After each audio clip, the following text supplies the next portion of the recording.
سیاسی حکومت پاکستان کے بہترین مفاد میں جو ہمارا جو اشتراک ہے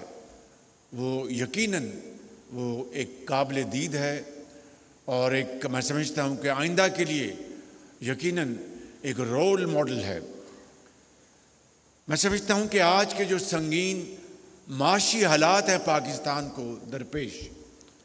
جس کا بڑی تفصیل سے سپہ سالار نے ذکر کیا، اور قرآن کریم کی روشنی میں قرآن کے نہ صرف وہ حافظ ہیں بلکہ آپ نے خود دیکھا کہ قرآن کریم کا نور نہ صرف ان کے دماغ اور دل میں رچا بسا ہے بلکہ زندگی گزارنے کے حوالے سے جو اللہ تعالیٰ کے احکامات ہیں ان کی روشنی میں انہوں نے جو گفتگو کی ہے، یہ اسی کا نچوڑ ہے کہ آج ہمیں پاکستان کے جو سماجی اور معاشی چیلنجز ہیں اس کا ہمیں بھرپور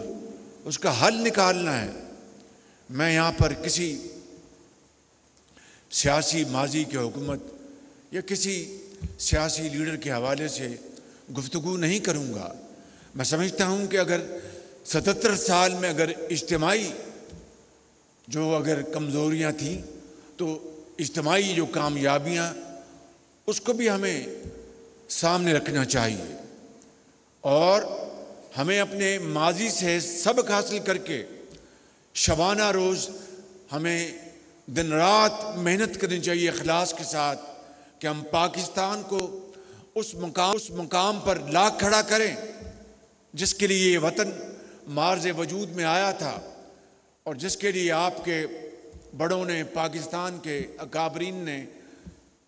عظیم قربانیاں دی تھی، اور آج بدقسمتی سے ہم ابھی تک وہ مقام حاصل نہیں کر سکے جو ہمیں حاصل کرنا چاہیے تھا۔ لیکن انگریزی میں کہتے ہیں کہ it is never too late,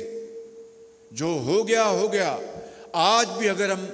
کمر کس لیں اور قرآن کریم کے احکامات کے تابع زندگی بسر کرنے کا ایک ارادہ کر لیں